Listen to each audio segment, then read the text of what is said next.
Hi friends, welcome to சமையலும் கற்றுமர.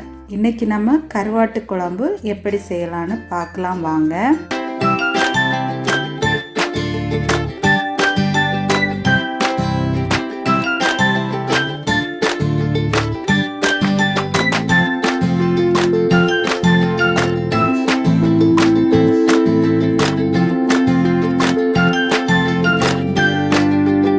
கருவாட்டு குழம்பு செய்கிறதுக்கு துண்டு மீன் கருவாடு நல்லா வாஷ் பண்ணி குட்டி குட்டி பீசஸாக கட் பண்ணி எடுத்து வச்சுருக்கேங்க.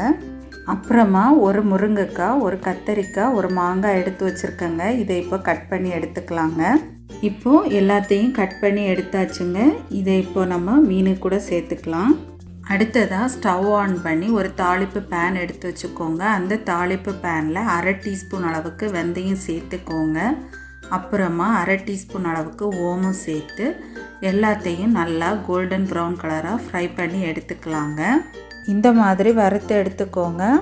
அடுத்ததாக ஒரு மிக்ஸி ஜார் எடுத்து வச்சுக்கோங்க. அந்த மிக்ஸி ஜாரில் 3 கைப்பிடி அளவுக்கு தேங்காய், 4 சின்ன வெங்காயம், 3 பல்லு பூண்டு, கொஞ்சமாக ஜீரகம், அப்புறமா வறுத்து வச்சுருக்க வெந்தயம், ஓமம் எல்லாத்தையும் சேர்த்து கொஞ்சமாக அரைச்சி எடுத்துக்கலாங்க.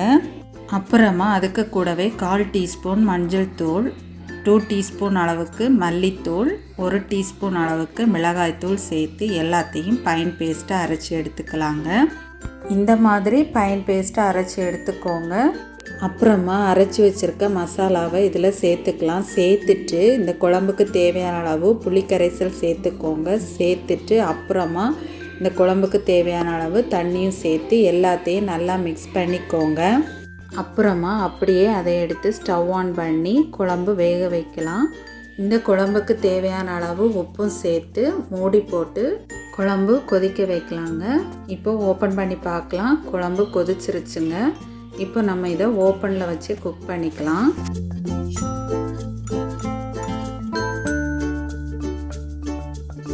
இப்போ பாருங்கள் ஃப்ரெண்ட்ஸ், குழம்பு நல்லா கொதித்து வெந்துருச்சு. இந்த டைமில் உப்பு, காரம், புளியெல்லாம் செக் பண்ணிக்கோங்க. இப்போது உப்பு, காரம், புளியெல்லாம் கரெக்டாக இருக்குது. அடுத்ததாக இந்த குழம்புக்கு ஒரு தாளிப்பு கொடுத்துடலாம். அதுக்கு ஒரு தாளிப்பு பேன் எடுத்து வச்சுக்கோங்க. தாளிப்பு பேன் சூடானதும் கொஞ்சமாக ஆயில் சேர்த்துக்கோங்க. ஆயில் சூடானதும் கொஞ்சமாக கடுகு சேர்த்துக்கோங்க. கடுகு பொரிஞ்சதும் கொஞ்சமாக கர்லீஃப் சேர்த்துக்கோங்க. சேர்த்துட்டு அதை அப்படியே குழம்புல சேர்த்துக்கலாங்க.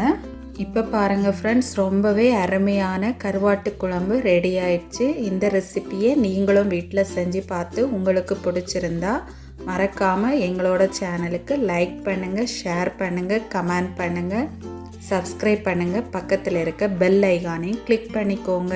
தேங்க்யூ.